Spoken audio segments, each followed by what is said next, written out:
Sa gitna ng pagdaraos ng prosesyon, nagkaroon po ng sunog sa isang residential unit sa ikatlong palapag ng isang gusali dito po sa Bautista Street sa Quiapo.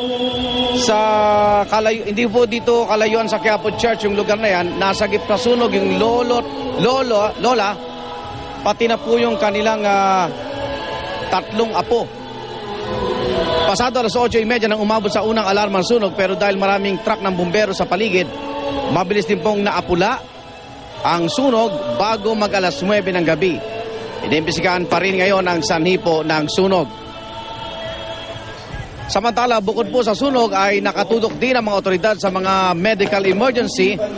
Katunayan, naabutan namin ng isang deboto na ginagamot po ng mga doktor ang sugat sa kanyang paa matapos maipit sa gulong ng andas.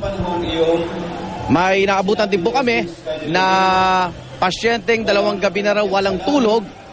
Ayun ang resulta, inimatay. Ang iba pang sinugod sa first aid station dito, may mga nabalian ng paa, kamay, o di kaya ay nasugatan.